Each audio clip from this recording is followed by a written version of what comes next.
I think we don't have Sheila's volume there, so I'll welcome you all to I'm the good now. show. Oh, you're good now. Okay.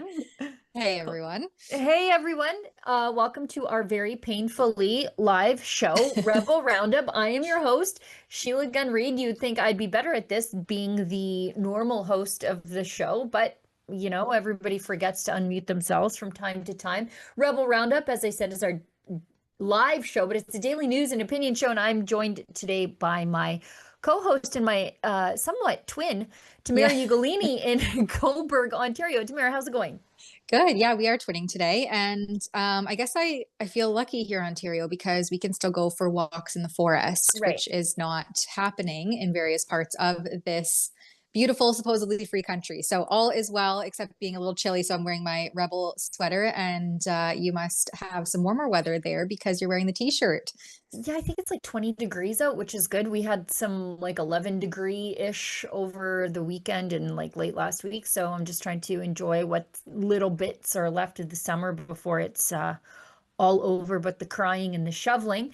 I'll tell everybody what we're doing and then we'll get into the news of the day because it's a very busy Monday because a lot of things sort of happened over the weekend that I feel like we need to digest and talk about. And if you want to talk about those things with us, there's a couple of different ways that you can get involved. So if you are watching us on Rumble, thank you for supporting that really excellent free speech platform.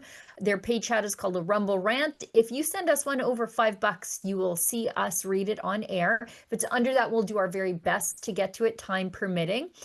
Over on YouTube, same rules apply, but their paid chat is called a super chat. And after the fact, so if you don't get to watch the show live, that's okay. There's a way for you to pitch in there too if you are so inclined, so moved by the spirit. Their paid comment is called a super thanks. And we appreciate you choosing us because we know that there's less money left in your pocket than ever before, thanks to the federal government and their inflationary taxes on everything. So we don't rely on the federal government for any sort of handouts or support. We rely on you, and we just appreciate you choosing us. So that's it. I mentioned the federal government, and maybe we'll get right into this. Mhm. It's this is a segment that our producers have titled "Elbows Up," which means just like totally elbows down. Mark Carney is asked how the ongoing U.S. trade talks are proceeding. And remember when we were supposed to have a trade deal by, what was it, August 1st? Mhm. What's it, the 18th?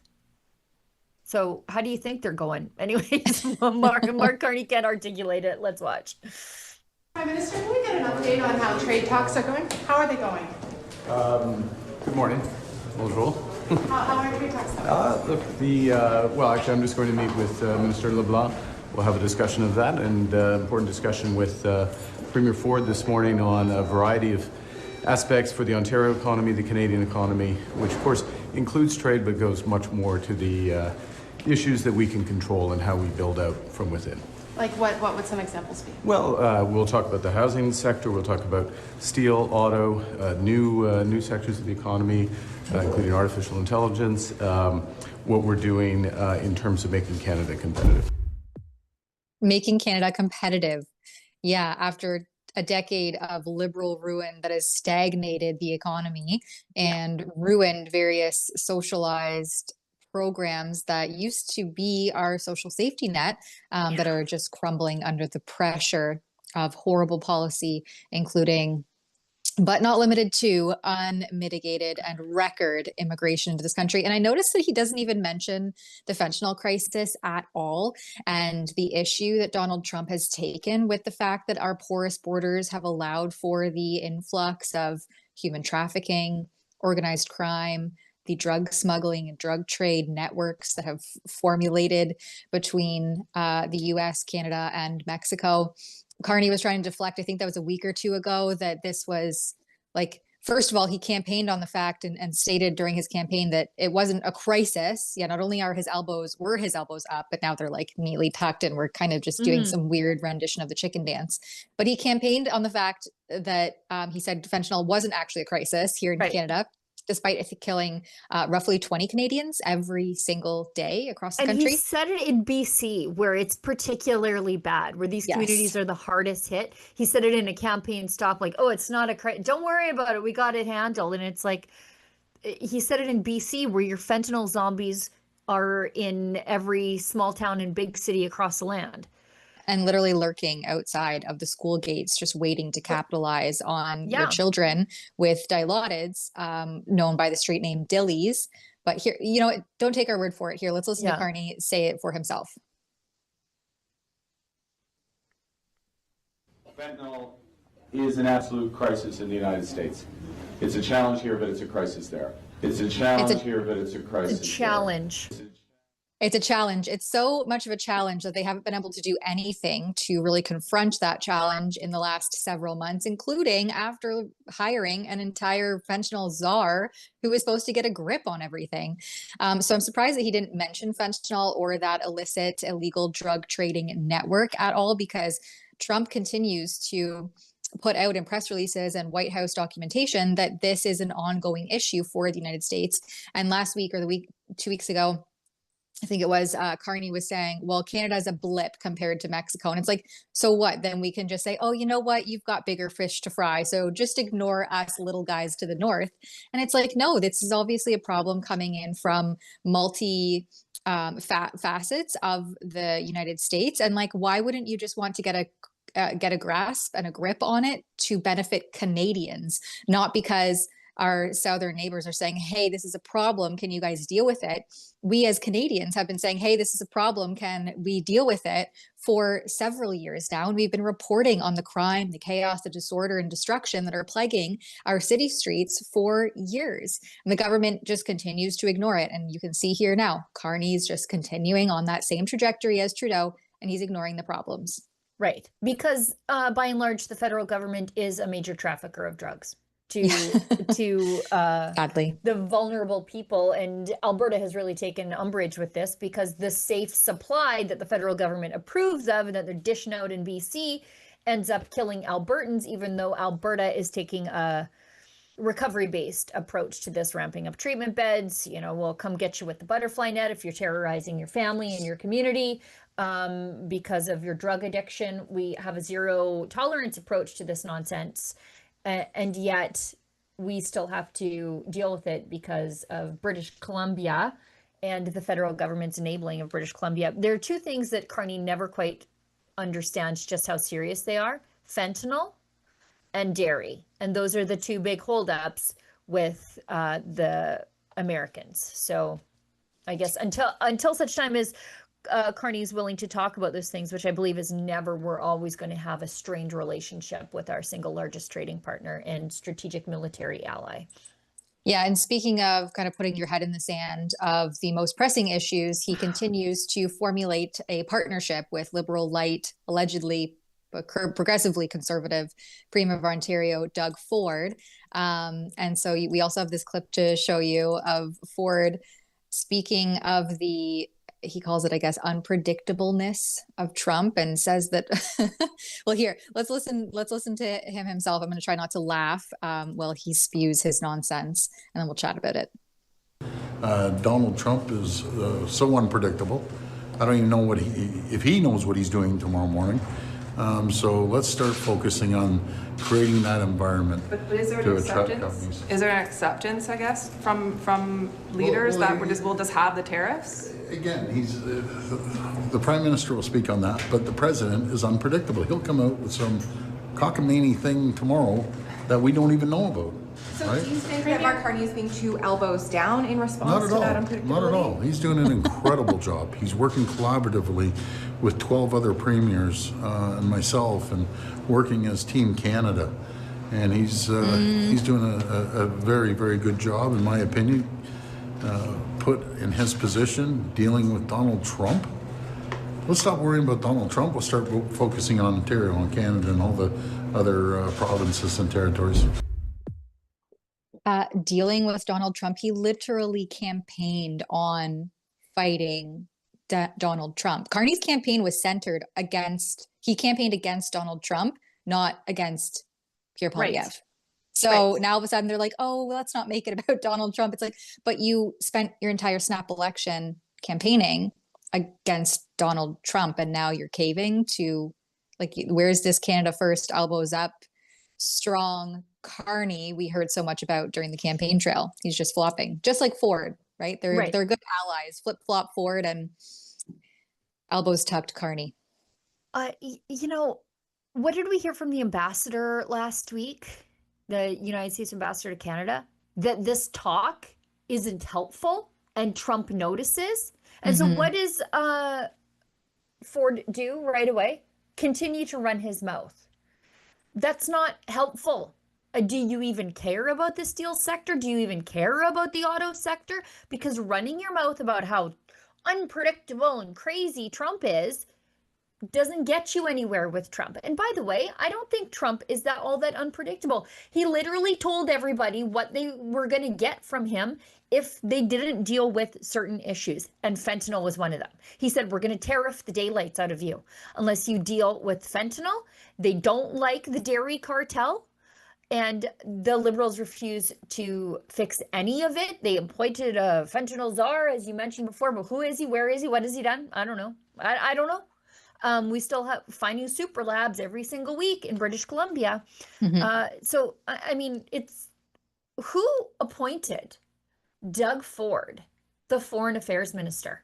Yes, exactly. And why is Carney specifically calling on his talks with Doug Ford as some sort of like national strategy that he is utilizing? I don't know what Doug Ford gets right, and the fact that they're just solidifying this partnership between one another, it just further proves how liberal light Doug Ford really is. And I think another element here that goes largely undiscussed by the federal government and obviously Premier of Ontario Doug Ford is immigration and the human trafficking element that the White House continues to point out. Canadians and us here, independent from government funding at Rebel News, we've been saying, you know, this unmitigated mass immigration and all these schemes that follow suit are harming everyday Canadians and the immigrants that came here the right way, who came here without jumping the queue, without scheming the system. And everyone's feeling and getting more and more slighted the longer this continues. And Ontario takes in more than half of all immigrants and, you know, refugees, temporary foreign workers, asylum claimants. Like I use that term kind of broadly to encompass all of those things. But Ontario takes in more than half of all of what the entire country approves into Canada. And we have something like 500,000 people who are here illegally and are set to be deported that the border agency has just, you know, lost track of.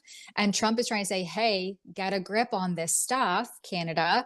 We're noticing it. It's trickling down here into the South. What are you going to do about it?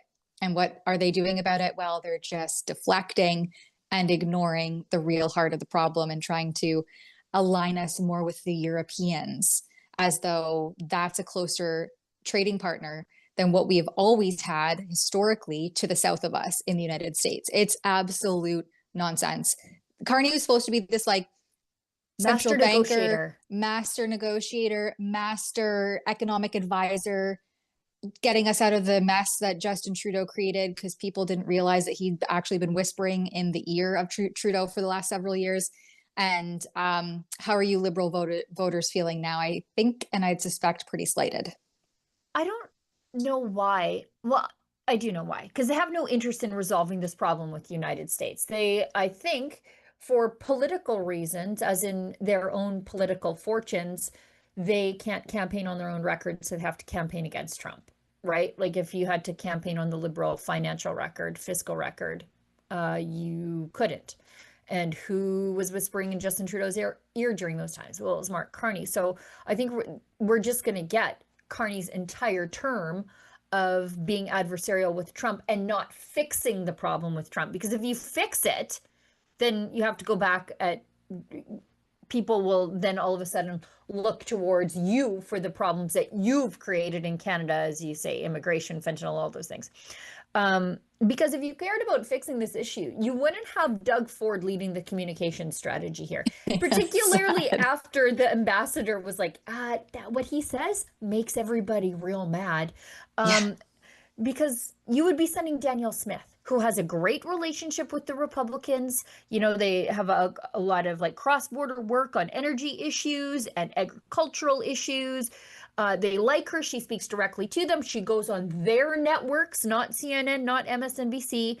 She goes on the networks that they watch to talk directly to them. You would have her leading the communication strategy on this as a premier, but they don't want to resolve this. So why would you have her out there?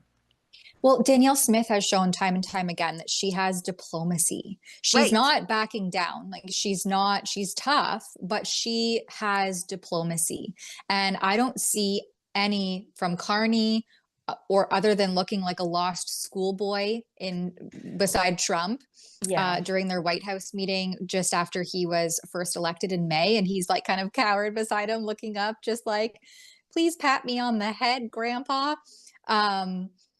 I don't see any of that diplomatic language or negotiation tactics happening, especially from Doug Ford, but also not from Carney at all. And Danielle Smith, I think, has that. She has a knack for it. And I think we would actually be in a worse predicament if it weren't for her efforts for sure throughout the spring and trying to get those talks going. Yeah, for sure. Maybe let's move ahead so we can try to fit in everything into the show today. Yes. Not only is Canada in economic meltdown, I would say, if you factor in, the housing crisis, immigration crisis, jobs crisis, youth unemployment, the fact that we have a slave underclass doing all the jobs that teenagers used to do in this country, driving the wages down, the fact that we can't access healthcare because we have a million other people trying to access the same healthcare system. We don't allow innovation. Anyways, I can go on and on about how terrible things are here in Canada.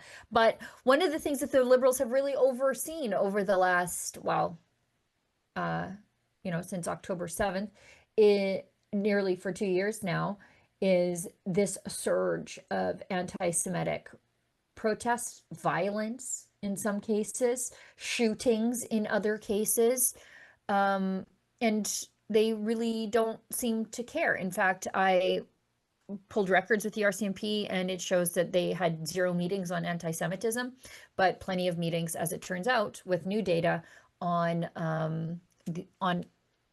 Islamophobia. So shows how much the feds are taking this stuff seriously. And of course, it's spilling over now into targeting the Liberal MPs now. Maybe they'll do something about it now that it's their homes and not Jewish neighborhoods in Toronto and Jewish girls' schools being targeted. But this is from our buddy Efron. Anti-Israel protesters siege outside the personal home of Anita Anand, Canada's Minister of Foreign Affairs, in the suburbs of Oakville, Ontario. Let's see this. Free, free, free Palestine!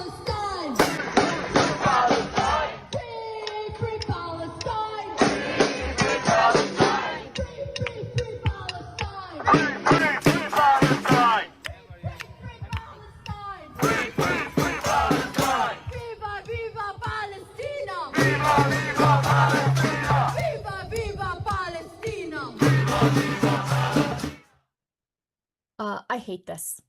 You know what? I don't like Anita Anand. I'm full of criticism for her. In fact, I've got plenty of criticism for her on her anti-Semitic rhetoric against the state of Israel. The only people starving in Gaza are the hostages, by the way, that she seems to forget about. But don't go to people's houses. Like, go to her constituency office. Don't go to their house. I didn't like when the CBC went to Rob Ford's house. I found it objectionable. I don't like when the freedom protesters went to Doug Ford's house, even though he seemed to care what was happening in your house a fair bit. I don't like it. I don't like targeting politicians or anybody for that matter at their house. And it's even worse when it's anti-Israel Israel rhetoric. And Anita Anand, I mean, she's given these people the world, hasn't she? And it's not enough, because it's not about a Palestinian state, which is rewarding terrorism. For them, they will not be satisfied until it's from the river to the sea. Palestine will be free. What do they mean free of Jews? Just pushing them into the sea. That's what they want, because she's already said, I agree with a Palestinian state. That's not enough for them, is it? Well, and can you imagine the headlines and the absolute chaos that would ensue if the Freedom Convoy, for instance, had shown up to any politician's front yard For sure. and started protesting with their megaphones and music, and God forbid, blow up a bouncy castle and let their Honking. kids play.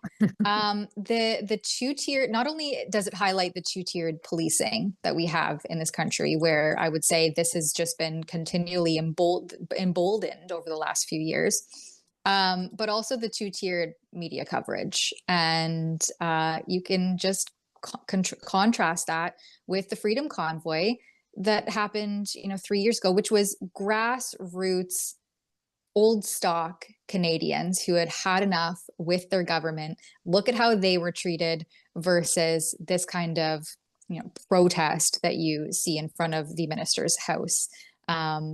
It's glaring to contrast the treatment of each just a few years apart. Yeah. Yeah. Let's move ahead, because I noted that this is a rising problem over the last 2 years, and there's no crackdown on it. So it will just keep growing and festering and being the pernicious poison in Canadian society that it is.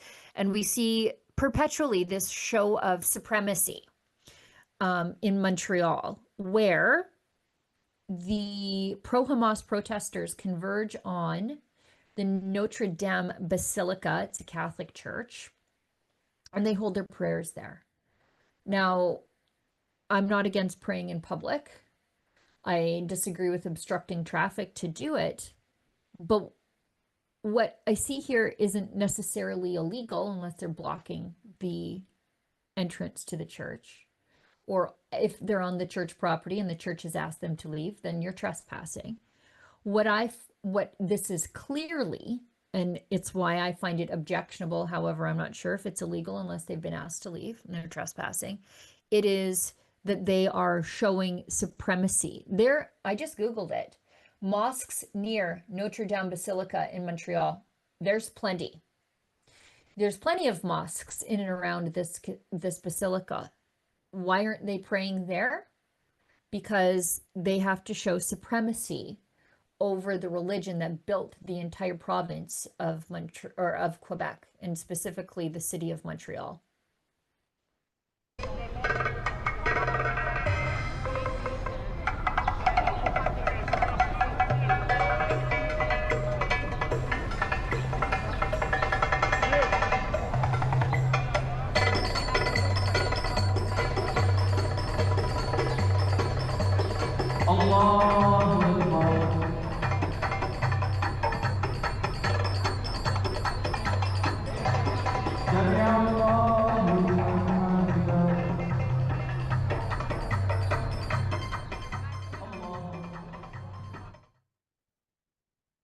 And people will come to the defense and say, oh, well, you're not supposed to film the public prayer. But again, Sheila, as you mentioned, you're in public. Why aren't you heading over to the mosque to pray, and instead just flaunting this at the Catholic church, at a historic Catholic church? Imagine, what do you think would happen if me and the homegirls from the Catholic Women's League, average age 82, like they're the same age as what died of COVID, we went on down to the local mosque, and we stood on the steps of the local mosque and we said the rosary. Maybe had the rosary. Yeah. Yeah, we did the rosary, or we had a bake sale, which is another thing that the Catholic Women's League does. Could you imagine? Made sandwiches for a funeral. They also do that too. Can you imagine what they would be called? Can you imagine the accusations of Islamophobia hurled at those little old ladies? But the violence that they would likely be subjected to. Exactly. But this this is perfectly acceptable, and everybody says this is just acceptable public protest. I know why you're targeting the church. Okay, we know why they target the church. It's the reason why so many churches were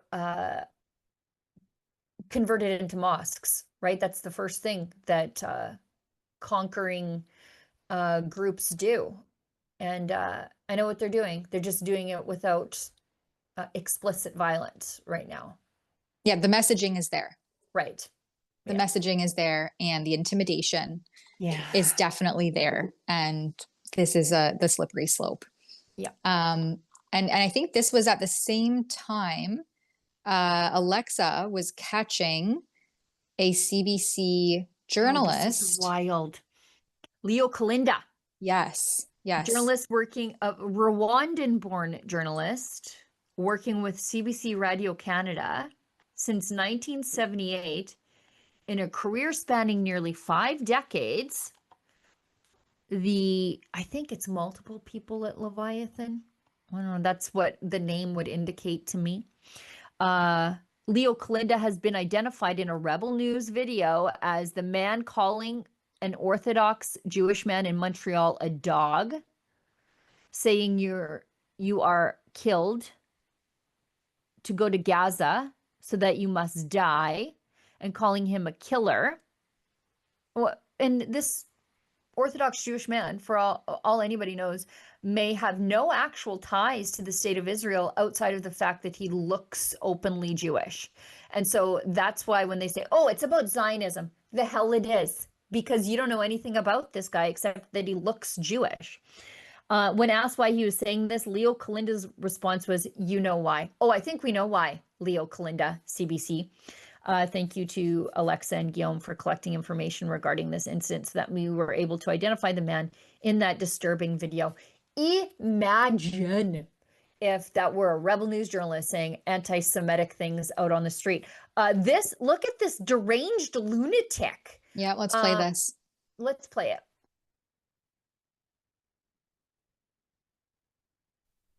You're a dog. A dog. Why? Triple dog. Why?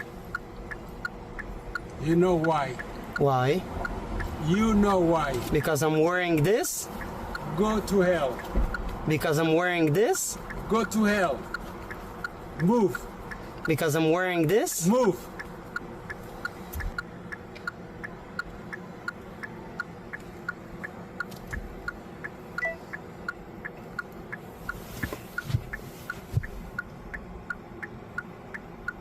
That's what you want? I want to know why you told me to go to Gaza. Shut up.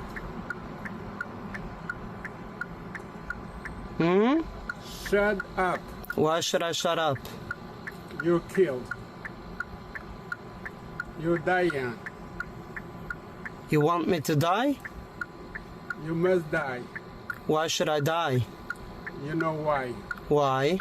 You know why. No, I don't. You're a killer. I'm a killer? A triple killer. Why? Move. Why am I a killer? You're disturbing us. Why am I a killer? You know why. Why? You know why. Why? But then when he started to say the threats of you need to die or you're a killer, that's when I backed off. I did reverse, and I called 911, telling them the story that someone harassed me and whatever, saying threats. I went to park my car in my parking, and I came back, and then this woman that you can see on the video in the beginning, wearing this Muslim dress, approached me saying that she's not with him, she's not a couple with him, she's by herself and she has nothing to do with him, but she was trying to tell him that he did something bad and blah blah blah. I said I all respect. I didn't raise my voice. I said I all respect and everything. I respect you as you are. I respect even him, and I don't mind if he says something. Okay, I will ignore it. But if he starts to say threat words, threat statements, this is something that is unacceptable. For me personally, I'm not afraid, but it can be offensive for other people. And I don't know what he can do in the future when he will get more, if that's what he says at night, maybe when he's more, higher or anything else. he might do something physical. You must move. Yeah, this Why is should I just like, I just, in the realm of reasonable, mature adulthood, I don't know where someone even thinks this is appropriate. Like, it blows my mind that people are speaking to one another this way. This Leo Kalinda, CBC journalist in Montreal, he turned his camera on thinking that he was the victim in all of this. Like, that's the audacity and gall of these people.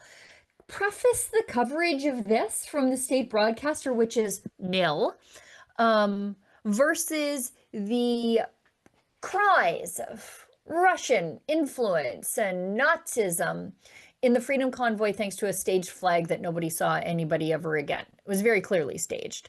Because if that person were actually really part of the Freedom Convoy, rest assured we'd know everything about him, thanks to the smear merchants over at the CBC and at the state-funded media. This is an actual guy with the same viewpoint on Jews as literal Nazis, working at the state broadcaster, buying his groceries with money he earned, working allegedly on behalf of the Canadian public. And have we heard anything from the CBC about this? Nothing. It's just so galling. There's a little club and nobody else is in it. They're in it. Nobody else is in it. Yeah, exactly. And, the more information that comes out about the CBC and the kind of people that they hire, as you know, my brain is automatically going back to the interview with Frances Widdowson. Thank you. Yeah. Yes, Frances Widdowson, and the journalist is just completely gaslighting her, trying to steer to her own narrative of how things went, and really trying to get gotcha questions to Frances. And if this is the likes of who is hired and the caliber of journalists that are hired by the CBC, it's no wonder Canadians are just done with them. Yeah.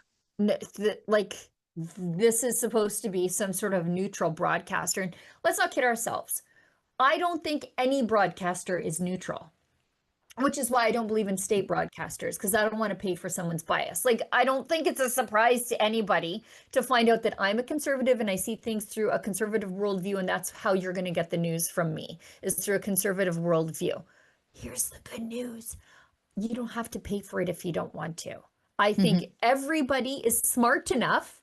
Look, I'll tell you, but I also think that you're smart enough to see it. So I wouldn't gaslight you into believing that I were unbiased.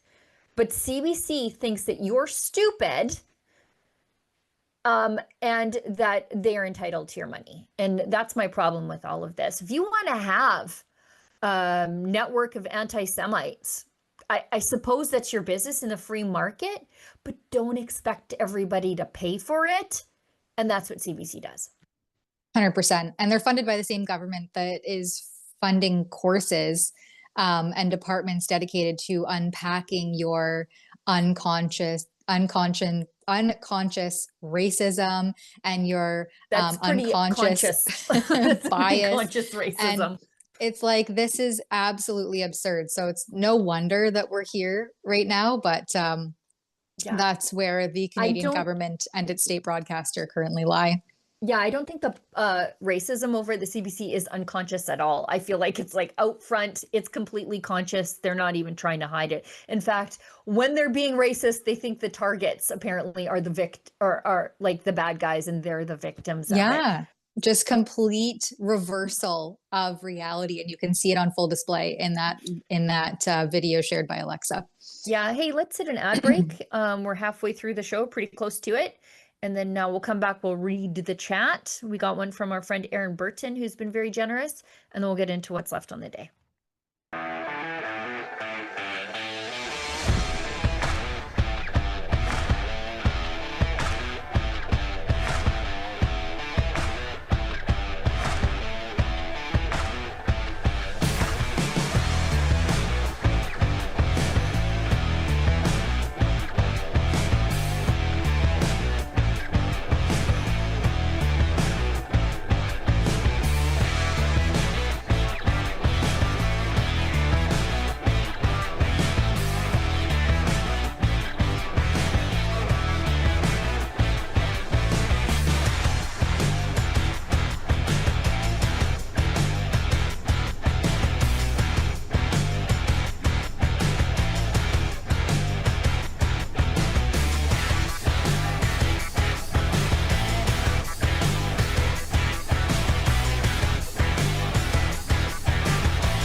Gun bans make great distractions. Trudeau may be gone, but Carney has picked up his same We rhetoric. will quickly, and I mean quickly, reinvigorate the buyback of Hunters, collectors, competitors, and defenders of tradition are still being targeted, while criminals run wild under Liberal policy.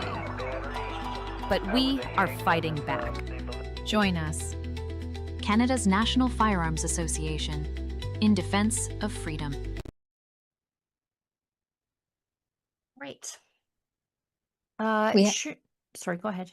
Oh, I was just going to read the super chat from Aaron Burton, 32, gives $25. Thank you very much. I hope you both had a great weekend. Thanks for all of your hard work and being a light in the darkness. Well, thanks, Aaron, and likewise to you. Okay, let's get into Ezra. Yes, ripping on this is a good CBC one. journalists. Speaking Okay. of CBC journalists who Yeah. are failing downwards, or failing upwards, I should say. Yeah, journalism goes downward, but they fail upward. So Ezra tweets, or posts, I should say, the government journalist at the CBC state broadcaster didn't correct her deceptive post. She just deleted it and locked her account. So she's a liar and a coward. And what this is in reference to is that this unsubstantiated reporting, additional unmarked children's graves have been found at a former residential school in Seychelles. Sorry. 41 more unmarked graves have been identified by archaeologists, bringing the total to 81. We're deeply saddened by these numbers, but it's not a surprise. Readers added context. Thank you very much, because you know what viewers or readers on X do for free with community notes. The ombudsman makes a good salary over at the CBC to do this sort of work, but they never actually do. And then when reminded that, no, you don't know that these are graves, you don't know if they were graves, that there's children in them, but she reports it as fact. When everybody points that out to her, she locks her account, and that's it. We're all just supposed to move on. Yeah. And this comes from Alana Kelly, by the way, a CBC journalist based in Squamish, British Columbia. I'm on her profile in the CBC. It says latest from Alana Kelly. There's one article about heavy rainfall in British Columbia. So I don't know how far reaching she is necessarily, but I mean, right off the bat, spewing incorrect information. I refrain from using mis or disinformation, but I would say that's probably what it is. Isn't going to get you very far, or maybe it will at the state broadcaster. That seems to be the exact kind that they're looking for. Well, yeah, like this lady must be gunning for Rosie Barton's job. You know, who knows when she's due to be put out to pasture. So you need another liar on this topic to be one of their star anchors, because this is not true. Like, as you said, I try to avoid using misinformation, disinformation. Those are government terms for lies. Or blatant or misleading. Right. Or things the government doesn't like. So you have to sort of figure that out for yourself. But this is not true. This was reported as fact. People paid for it. And when the public, who pays her salary, tried to correct her on this, she just blocked them all and moved on. Like, my work here is done. It's atrocious. What's worse is that there are still people in this country who think that CBC is somehow more credible than anybody else, and they're not. The worst part is people have to pay for it. And they will unquestionably believe this. Yes. And they will be like clutching their proverbial pearls and in just absolute disarray that this is still happening, and how dare we? And we have to feel like endless shame and guilt because of these alleged crimes and all of these unmarked graves and these children burial grounds. And, you know, even the Tecumseh Shushamwap, and I hope I didn't butcher their name, band in British Columbia, the first ones who said that there was, you know, they were responsible for the claim of 215 unmarked graves containing children. on their former residential school grounds. It took them 2 years, but regardless, they've changed that language that they originally used in 2021 and shifted it to say, instead of unmarked graves, they now say anomalies. They're calling. So you have to pay attention to the language used, which the CBC and obviously Alana Kelly isn't really doing, because these aren't necessarily unmarked graves. Ground penetrating radar is notoriously incorrect. And it has no way of gauging or asserting that these are unmarked graves, but rather just anomalies or pipes. Old root canals. Like that's not the right word to use, but root cavities from trees and old debris. Weeping tiles from a septic field. Yeah. So, I mean, they say they brought in archaeologists, but these same sorts of professional finders of graves type archaeologists never bothered to pull the local building permits on the Kamloops Indian Residential School, which showed where all these graves were found was exactly where the weeping tile was for the septic field, like to the foot, in the same direction and everything. And we're all just supposed to pretend like those public records don't exist. That's a very, very like, that should have been something they looked at right away before they made an announcement. But that doesn't advance this anti-colonial narrative that everybody wants to advance with their lies and their smearing of people. Like, it fosters, I think it's actually damaging to real truth and reconciliation when you're missing the truth part, because then people move all the way to the other side, that instead of saying, yeah, there definitely were some very bad things that happened at residential schools, and we need to talk about that as part of our history, to like, it was mass murder everywhere, and there's just bodies piling up everywhere. And so people become skeptics to a fault. Now they don't believe anything. Now they don't believe there's no nuance here. It's either all 100% true or all 100% false. And there's people regress to their camps where they don't find that the truth is somewhere in the middle or closer to one side than the other. It's very damaging to any sort of reconciliation that we should be having with Canada's Indigenous people. And there's millions of dollars in the wake thing of the Truth and Reconciliation file, where the band, for instance, the Tecumseh band was given millions of dollars to excavate and have some closure and get some answers on the alleged 215 child burial graves that they had on their former residential school property. And they still got the millions, but we didn't get any excavation happening. They haven't even broke ground. So it's big bucks here. Maybe it's a cultural issue. Maybe it's something I don't understand. Please, somebody educate me.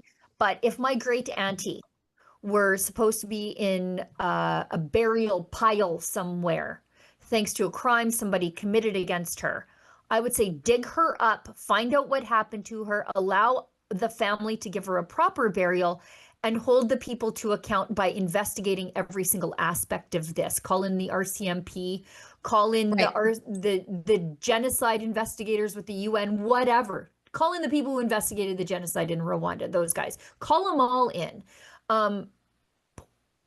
Why isn't anybody asking for that? We had like this crazy breaking news, all of these headlines sparked a string of hundreds of church burnings across the country under the guise of reconciliation. And yet we don't have any sort of tangible proof other than continually faulty ground penetrating radar. So where's the money going? To the industry. And this is, again, just like with Mark Carney and Doug Ford, if you resolve the problem, then now you have to deal with other very real problems in your own governance. And so we can't get to the bottom of this, because then we have to turn ourselves in towards dealing with band mismanagement and those sorts of things. Yeah, and meanwhile, the CBC can just flout their additional claims with almost immunity. Yeah. If it weren't for public spaces, online platforms like X, where they don't get away with it anymore. Let's move ahead to Drea's tweet about Sean Feucht.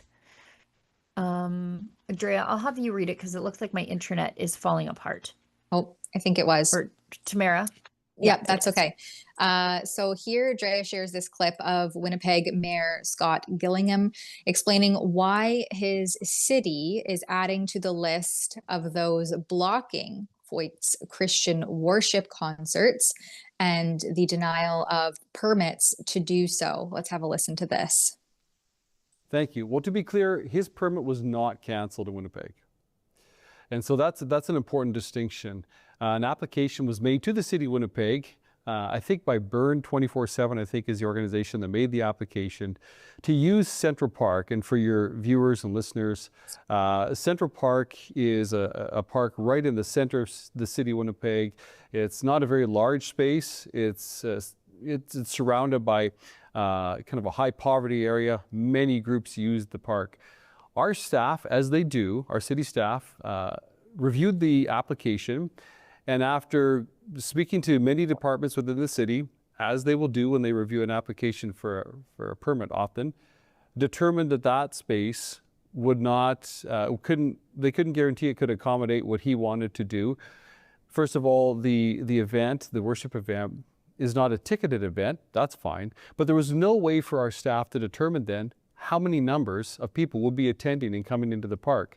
That caused concern, rightly so, for our emergency department. We have a fire hall that's not too far from there. Very busy fire hall in the downtown.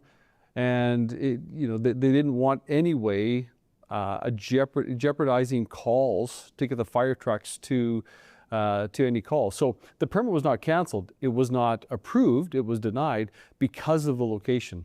Now, there was nothing stopping Burn 24/7 from applying for another location. They didn't do that. My understanding is they've got a space somewhere outside of Winnipeg now. But to be clear, Winnipeg did not cancel the permit. That was like such a long-winded way to say that. And again, it's all being done for your safety, under the guise of, well, the fire department couldn't respond appropriately if there was a fire, which, I mean, absolutely insane. But it's the same rhetoric that's coming out of Nova Scotia, where they say, oh, the forests are actually closed because if you were to fall and sprain your ankle, we couldn't send paramedics in there. But that's why you can no longer go hiking, because we can't deploy our emergency services to you in case of emergency. So we have to just shut everybody out from the forest to prevent a potential emergency. It's just craziness. And I actually remember that being really early days, the COVID hysteria was that people should stay home to save lives, because remember, we were being told the hospitals were overwhelmed and emergency services were overwhelmed. So the paramedics responding to accidents, firefighters, etc. There was this hysteria in those early days that don't drive, don't leave your home because you risk getting into a car accident and there won't be paramedics available to come respond to your car accident because they're too busy tending to COVID patients. And so this is just repackaged for your health, for your safety rhetoric in an attempt to justify the restrictions and the major overreach impositions into your life that the state is doing. We've heard it before. It continues unabated. And this, what was it, a 1 and 40-second clip of the mayor using his mental gymnastics in an attempt to justify not approving this permit is nonsense. And I just want to throw to Drea, I think it's her second comment under that post. I'm just trying to find it again, where she has a couple screenshots and she says, funny, I wonder how the city got the head count in advance for the Black Micmac United in Diversity Multiculturalism at that same park in June. I guess diversity ends with conservative Christians. Why no mention of the trans activists who lobbied Councillor Cindy Gilroy to help cancel Feucht. And she shared some screenshots there to back up her questioning of this peculiar, I can't say that word, unfolding. And so there you have it. One rule for me and one rule for thee when it comes to what we are allowed and not allowed to do in public spaces. And when Christians are canceled from doing those things, then they're told it's just for your health. It was for your safety. The fire department couldn't be there. So we had to just not give the permit at all. But regardless, obviously, freedom found a way. So I think Feucht is still scheduled, or was scheduled, to perform over the weekend, or perhaps it's upcoming. I haven't followed his concert tour overly closely, or closely as I probably should be. But let's just see. I think Sheila got booted out of the call. So maybe we should just hit a really quick ad break, see if we can reconnect with Sheila. And then if not, we'll just come back to wrap up maybe another headline and our daily dose of cringe. And we'll see if we can get reconnected with Sheila. Do you agree with me? It is time to make Canada great again. And that is why we at Rebel News have teamed up with MCGA hats to introduce, well, the fashion sensation of 2025. Oh, and by the way, these beautiful hats, they are made in Canada. We don't rely on cheap imports coming over from China. So what are you waiting for, folks? Show your pride. This is the perfect thing for a patriot to wear, or maybe there's a patriot in your life that you would like to gift such a hat. Please go to mcgahats.ca. That's mcgahats.ca. Don't be shy about it. Wear this cap. Let everybody know you want to make Canada great again. Canadians know the national anthem.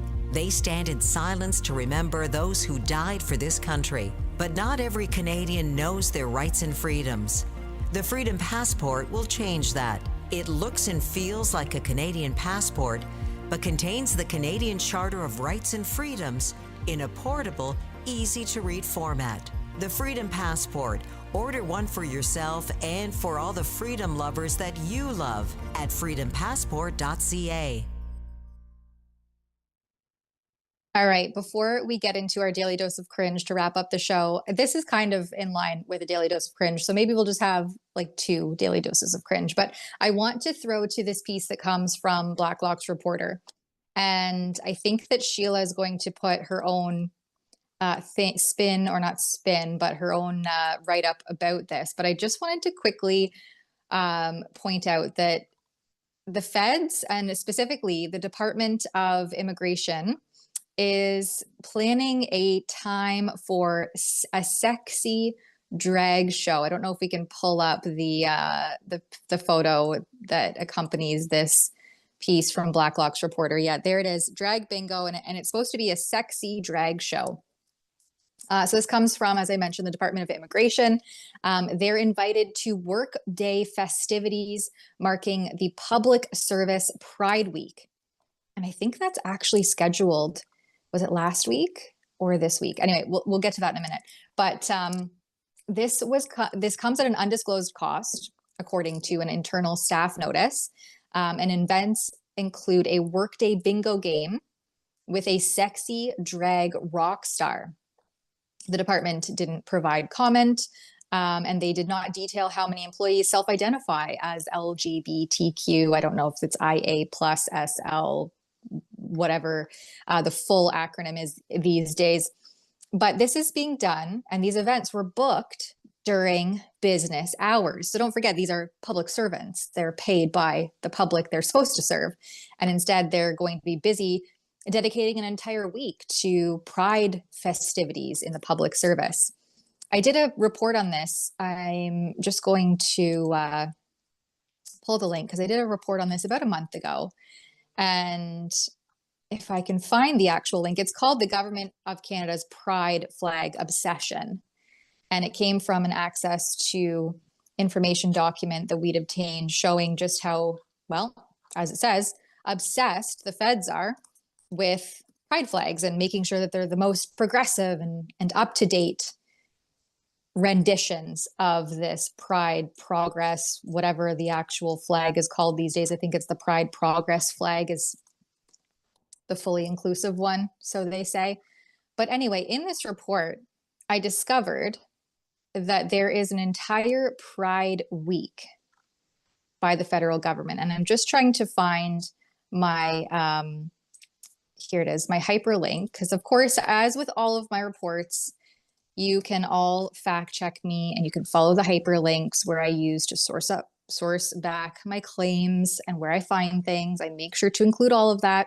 So it's actually this week. So happy Pride Public Service, happy Public Service Pride Week, everyone, because our public service is putting on this festivity this week from August 18th to 22nd. Geez, that really crept up on me.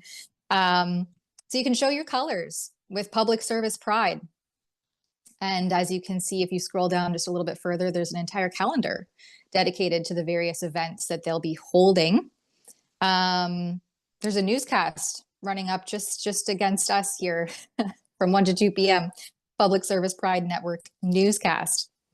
There's going to be tomorrow a second annual walk to the site of the future 2S LGBTQIA+ Thunderhead National Monument. And that's presented by Employment and Social Development Canada.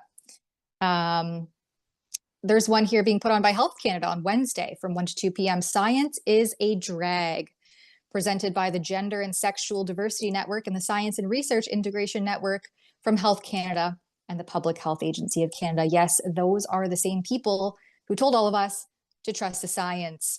Just get injected. Don't question. Trust the experts. There they are saying science is a drag.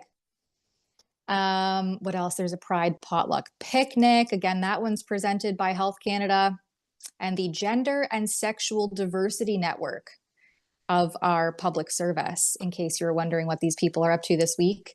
Getting paid during business hours for these crucial endeavors. My personal favorite, I really liked when I did my original report, was Love in a Dangerous Time, Canada's LGBT Purge, presented by Veterans Affairs Canada. You know, so you can go more down this Public Service Pride Week rabbit hole if you so please. You can see there, it's publicservicepride.ca. They have an entire webpage, lots of graphics, infographics, fun things dedicated to it. Actually, if you go back to that page, I just want to point out one more thing. The 2025 theme is Together, We Create Change. And there's a little infographic with the Canadian, the maple leaf, the pride flag colors. And it shows that from 2019 until 2024, this week has grown exponentially. In 2019, they only had about 400 participants and 25 organizations taking part. Fast track now to 2025, just 6 years later, they have over 12,000 participants and 85 organizations who take part in this. And of course, there's various levels of bureaucracy involved and mandates to be included in all of this. And I had filed for access to information documents that we don't have back yet at that time, which you can find and support that kind of work at rebelinvestigates.com, because I wanted to know how much all of this was costing the taxpayers. And so anyway, hopefully that clock looks like it's ticking. It's already Pride Week for the public service, if you can believe it. But I will be doing a follow-up report when those access to information documents come back in, because just like everybody else at home, I would love to know how much this costs the Canadian taxpayers, as we are taxed more than we have ever been before. Our taxes eat up more than all of our necessities combined, from housing to food and clothing, shelter costs. We are taxed more than all of those basic necessities combined. And this is the kind of stuff that our tax dollars are going towards. It is absolutely insane. Now, before we get into our actual daily dose of cringe, because in case that wasn't cringy enough for you, we have a quick super chat from Cicely Bardol, who gives $5. And I'm sorry if I mispronounced your name. I'm the worst with this stuff. She says, it boggles my mind. It boggles the mind what Canada has devolved into. This is exactly why we need Rebel News. And I concur. Thank you very much for that. All right, I'm just scrolling back up to find our actual daily dose of cringe. And of course, it's none other than Toronto Mayor Olivia Chow, who has a message for US President Donald Trump. Trump, are you there? Are you listening? I would love to know. Let's have a look at this. And then we'll come back for more in a minute. Unlike south of the state that president, they are divisive. They are us and them. We believe that when we come together, we are stronger because of our love, because of our diversity. That is who we are as proud Canadians. Which is why I don't think we're ever going to be 51st state of America. Absolutely no way. It is festival like Jerk Fest, 23 years, bringing us together. Unlike South. Oh my gosh. Okay, so yeah, that was Jerk Fest, and I would say there's a lot of jerk and less fest happening there. But Olivia Chow is just repurposing that whole, remember Justin Trudeau when he told us diversity is our strength, and she's saying we're stronger because of our diversity, as her city literally descends into like decay and disarray. Homelessness is rampant in the city of Toronto. Crime, disorder, violence, their public services like the TTC, Toronto Transit. I mean, if it even works, you can be sure to find some bed bugs and probably scabies and lice on the seats festering about. So I would say, I don't know whatever Olivia Chow's on, but it is just, she's just repeatedly unhinged. There's definitely a lot of secondhand embarrassment happening with Olivia Chow, but I wanted to let everyone know about the election. You know, let's just go to a quick ad break. We're going to run just a few minutes over with Sheila being kicked off of Zoom. And let's just go to one quick ad break. Stick around. I have some election night live stream details to share with you. And so stay tuned for just another minute while we sort out a technical issue. Oh, hi, it's Ezra Levant here in Toronto with an important message because we need your help. Independent journalism in Canada is under attack. Government censors, big tech deplatformers, and the dying legacy media are all working together to maintain exclusive control on the information you receive. They don't want you to hear other voices like ours, and they really don't want you to be informed and to think for yourself. That's why the work we do here at Rebel News is so important. Our on-the-ground reporting, independent news shows, and special content you won't find anywhere else. It's all designed to give you trustworthy information and alternative viewpoints so you can decide for yourself. We don't get government money, and we are not owned by some big global conglomerate.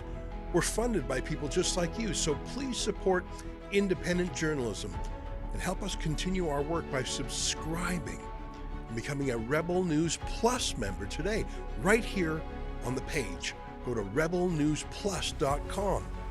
Members get instant access to all of our shows, invitations to exclusive events, and access to our premium content like live event footage and documentaries you won't see anywhere else.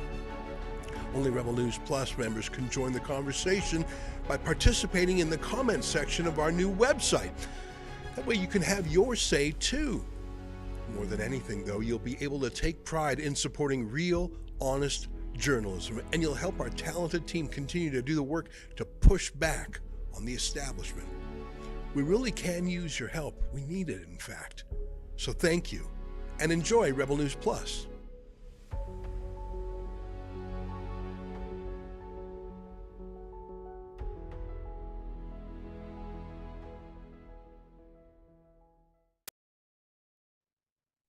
All right, as we said at the top of the stream, sometimes it is painfully live and we've had a technical difficulty, so apologize for that. But wanted to just let our viewers know that we are hosting a special live stream tonight. It will run from starting at 10 p.m. Eastern, which is 8 p.m. Mountain, until a potential and very likely victory speech by Pierre Poilievre at 12 a.m. Eastern. So we will be covering tonight's by-election that's happening in the Battle River Crowfoot riding, where Poilievre is expected to take his new seat to continue to head the Conservative Party of Canada and be back in the House of Commons for its September sitting. As many of you know, he lost his seat during May's snap election, and despite still maintaining leadership of the Conservative Party, he does not have a say or a seat in the House of Commons. So this is a way for Poilievre to get back into the House of Commons. It's a very strong Conservative-held riding, and so it's expected that he will take the seat, despite attempts by the, I think it's called the Longest Ballot Committee, to just inundate the ballot with over, I think they had over 200 candidates register to be put on the ballot. Actually, one of our video journalists, Sydney Fassard, just did a great report in the riding over the weekend. And he got an interview with Pierre Poilievre, as well as did some of, classic rebel streeters, as we like to call them, where he just hit the street, spoke to people, and got your average everyday Albertan's opinion and view on things. So check out his report there. Yeah, it was a good one. Spoke to people, spoke to Pierre Poilievre himself. That by-election is tonight, and so we will be streaming live. It will be hosted by Sheila Gunn-Reid and Lise Merle, beginning at 10 p.m. Eastern and run until sometime after midnight Eastern, when the victory speech is anticipated. So make sure that you find us at rebelnews.com/live and tune in for the latest news and, as mentioned, sometimes painfully live broadcast of that by-election. We're about 7 minutes past the hour, so I just wanted to take a minute to thank everybody who tuned in. Thanks for all the super chats, super thanks, rumble rants, whatever they are. And oh, did I miss a chat? I think I got to them all from Cicely. Cicely, yes, I did read Cicely's. Did I miss another one? Oh, yes, thank you. There's one from Aricia as well, who gives $10. This fuss over unmarked graves is unreal. Where do you see Native graves? What do they do with their dead? What about cremated people's ashes being scattered? Yeah, and it's not even that they're necessarily unmarked graves, right? They're now just being called anomalies. So unless excavation actually occurs and we can confirm the existence of graves, it's speculation. It's more theory being espoused and spewed as though it is fact. And I think that is where the biggest issue lies, is because the CBC is saying these things as though it's fact, when in fact it's just a theory. And ground penetrating radar, you can take to any platform, search engine, and see for yourself the issues that plague that technology as being some sort of like affirmative, decisive thing that graves exist there. It hasn't been proven. All right, all that to say, thanks so much everybody for joining us. Thanks everybody on the back end to make sure that we hit all of our points, that we let you know about our special live stream tonight, 10 p.m. Eastern, 8 p.m. Mountain, and making sure that all of our links were active and clickable, and you could find us here painfully live today on this manic Monday. It wouldn't be a Monday without some technical difficulties. Thanks so much, everybody. And until next time, stay sane and question everything. Premier, today is Pierre Poilievre's by-election. If he gets elected, I'm wondering, what's your advice to him going into the fall sitting of the Parliament? Work with the Prime Minister. How so? Let's team Canada. Let's put our political stripes aside and start working together collectively on large infrastructure projects, on other areas that he can cooperate with the government. Last question. Would you have plans to meet with Poilievre to push that message and make sure that he is working with the Prime Minister? All I want to do is move forward collectively as a government. I don't care about political stripes. The person I'm working with right now is the Prime Minister of the day, and as far as I'm concerned, he's doing a really, really good job considering the position he's been put in. I challenge anyone try to deal with Donald Trump, myself included. He's a different type of cat, but we're united. We know what we need to do, and we know that we need to cut the regulatory burdens off of companies, lower taxes, put money back into people's pockets, support companies that need investment to grow and expand here, and onshore the procurement side. It's absolutely critical.